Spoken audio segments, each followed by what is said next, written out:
Hi, welcome to the award-winning Ed Brown Show. And you know, we have one of the persons here that's responsible for all these exciting people being on the show.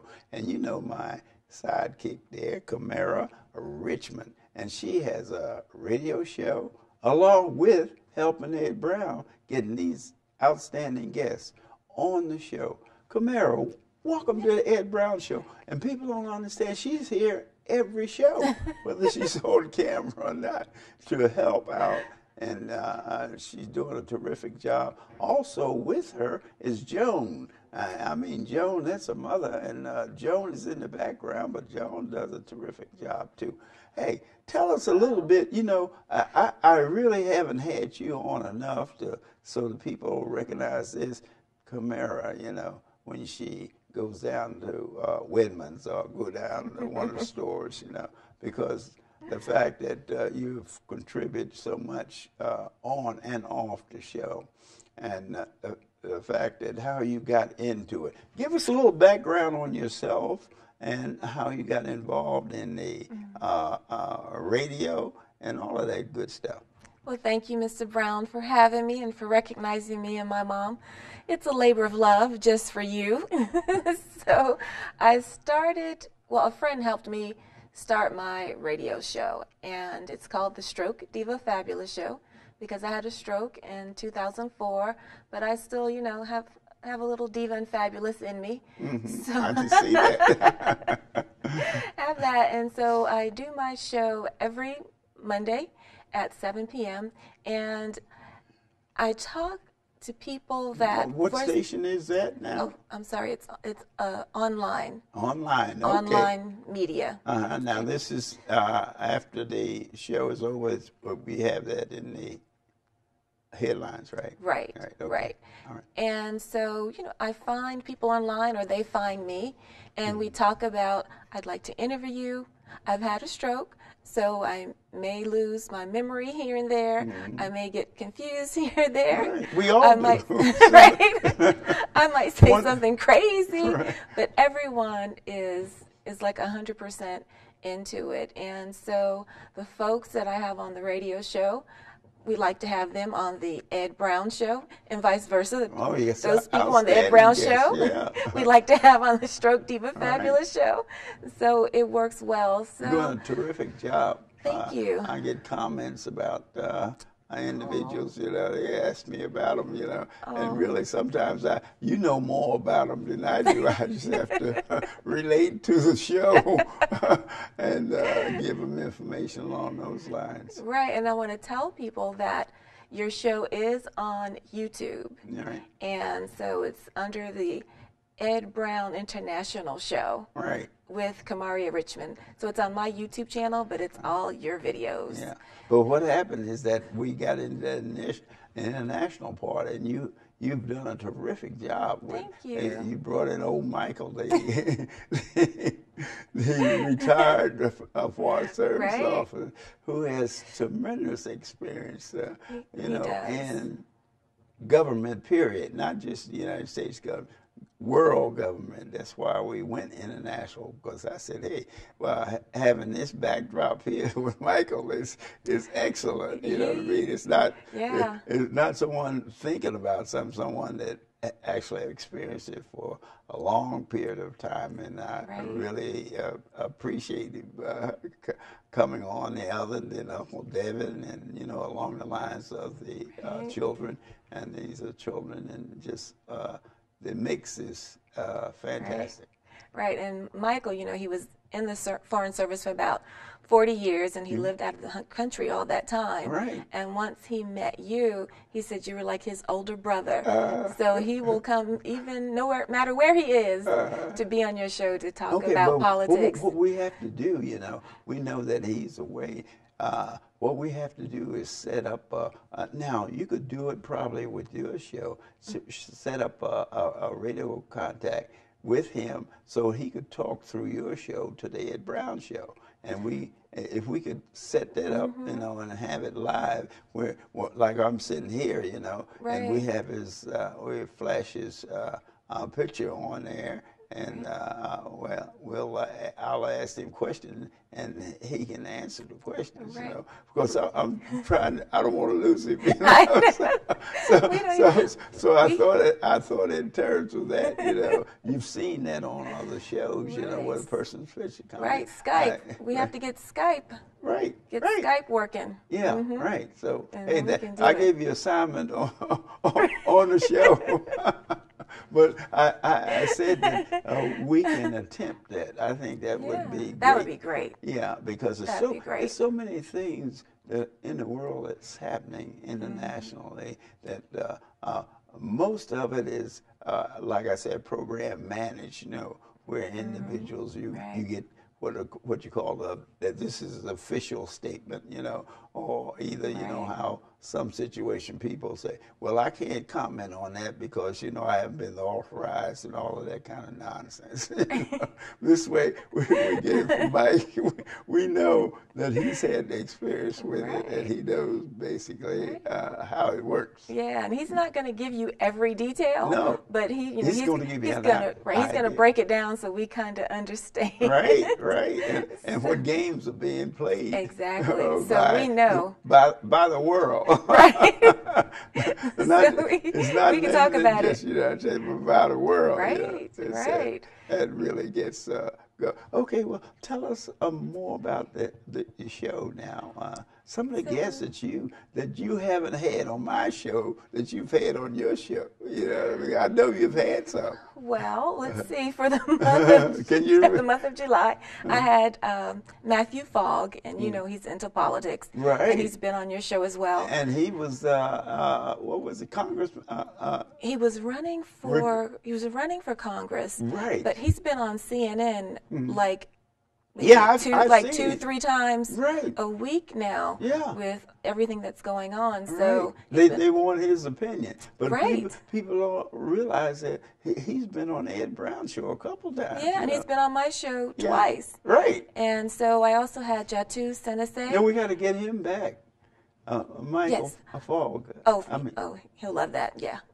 Actually, I told him that we could probably try and get him here maybe in August. Yeah. So we'll work that out. Yeah. But Jatu Senese, and I don't know if I'm pronouncing her last name right. Yeah, you know, Mr. Fogg. That's an excellent idea. Right. And she was on your show, Jatu, and you know she's all into self-care, and she's a speaker. And she has a really good program. Remember, she was the one that was a doctor and tell me about it. I think wanted something different in her life. Right. That's the one. I think I finally got you some pictures concerning her. I talk about her all the time. She was an amazing young lady, you know, to go to medical school. And how many people do that after going through all of that?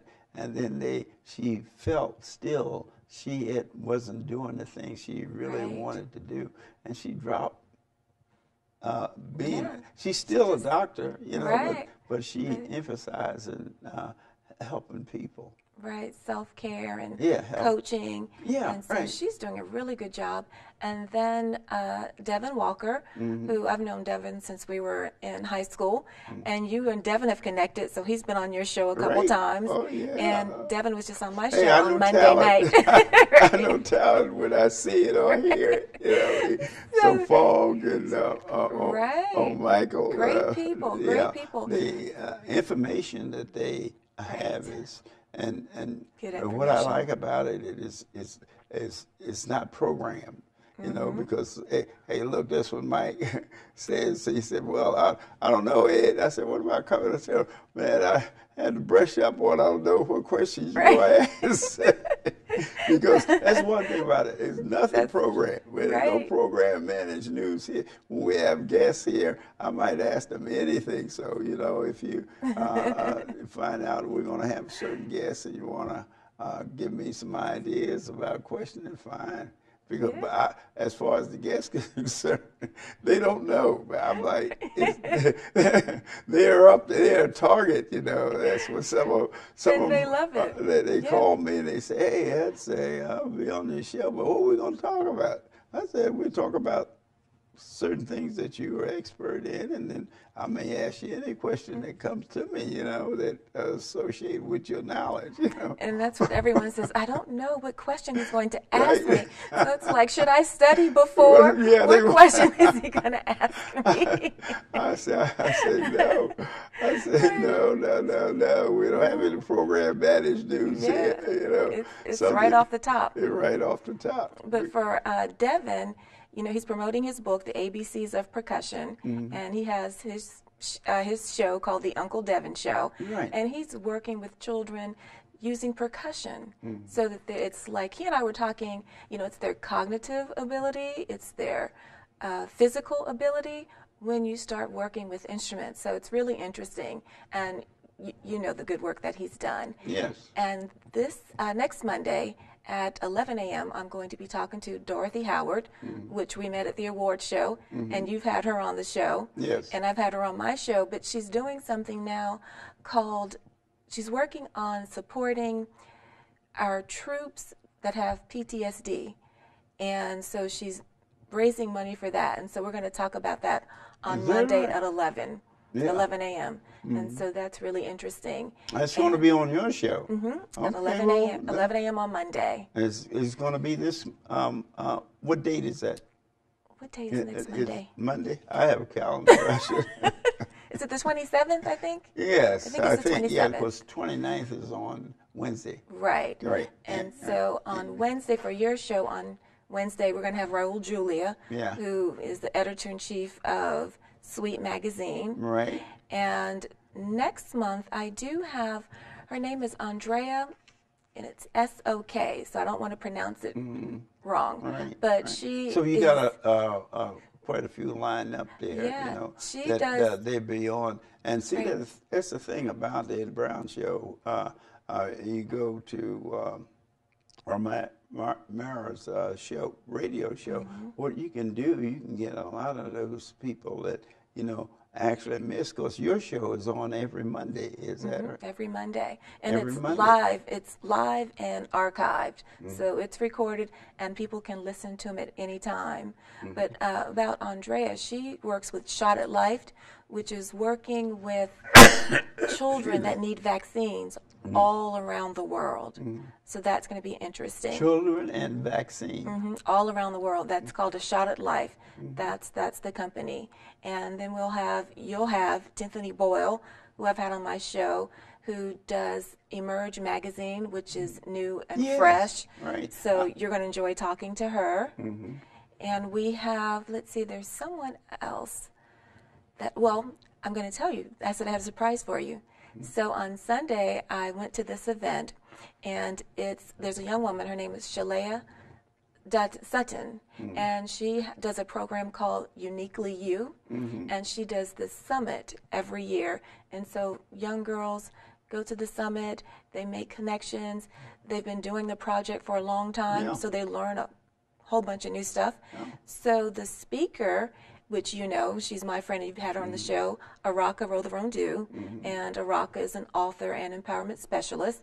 But the other speaker was Deja Dyer, our new secretary, social secretary. Is that right? Yes. Oh, so great. that was exciting, and we're trying to see if we can do some show working, if possible. It's the White House, so it'll be interesting. See, but along she with was all there. that, we're going to have the collective banking. That's a group Right. of churches that have gotten together about, getting into the economics of this country. There's no corporation, I think, is larger that's associated with the African American than the church. And getting the church involved, there's no African American organization, I would say, in the corporate world, of African America, that's any stronger financially than the churches.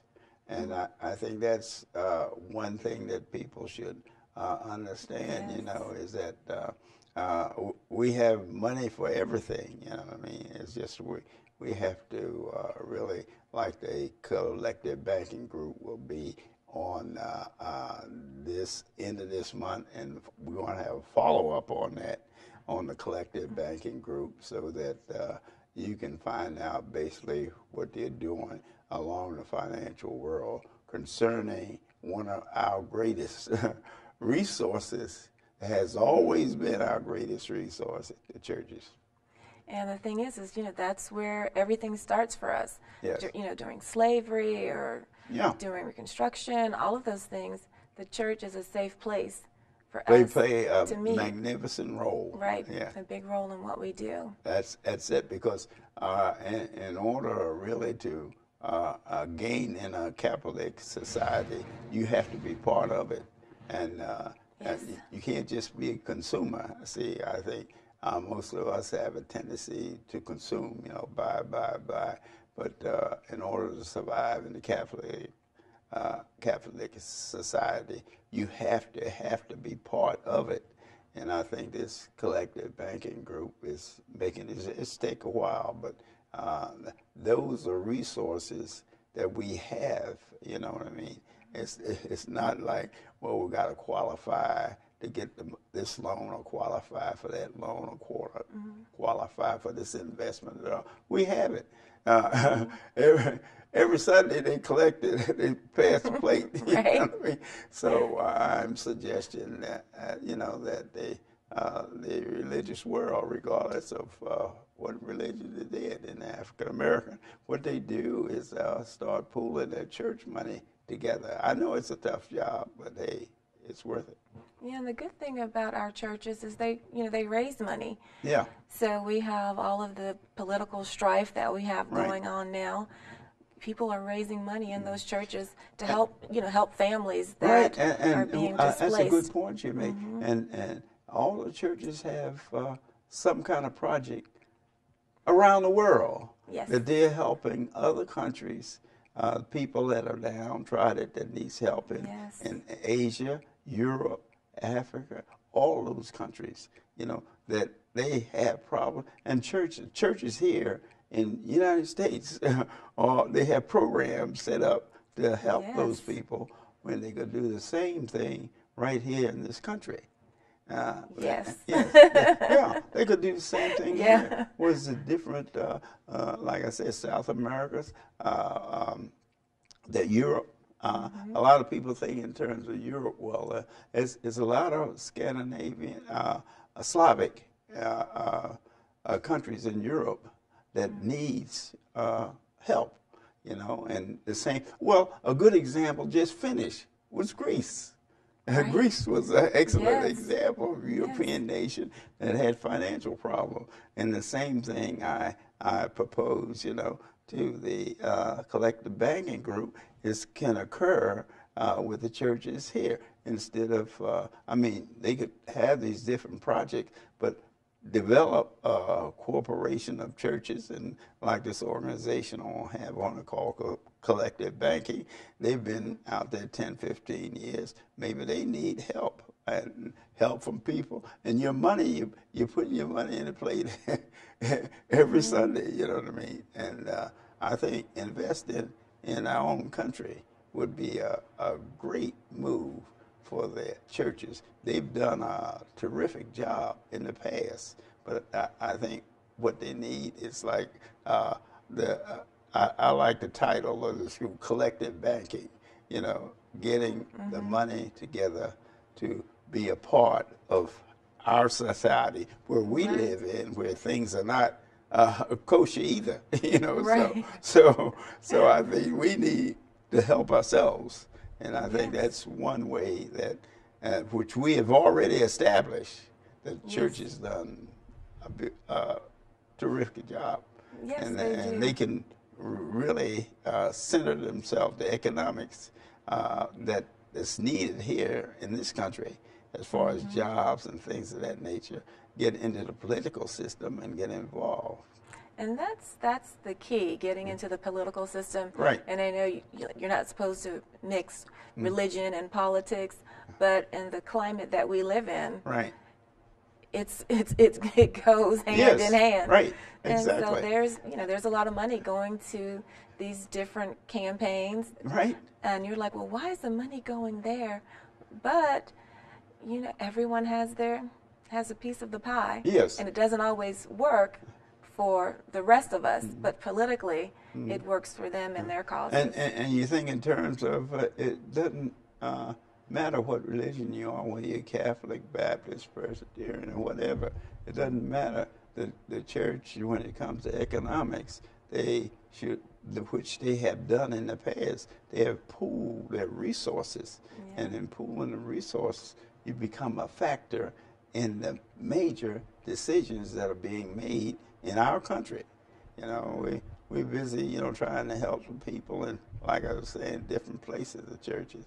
Hey, what about, working something out along the financial line for the people that are supporting the projects that you have overseas? Exactly. Absolutely. What do they say? Help yourself first. Right.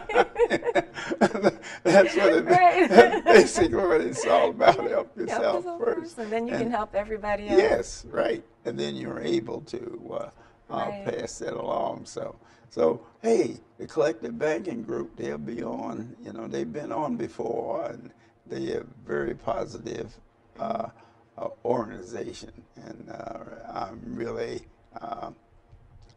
speaking to support ourselves economically first, and we can change a lot of things that are happening socially. Right. It's because economics changes. Corporations listen to money. Absolutely. Absolutely. If you want change, just follow the money. Just follow the money. See, because if the money is going to be affected, then the power that the churches have is splintered now. They're not utilizing it collectively like they did earlier.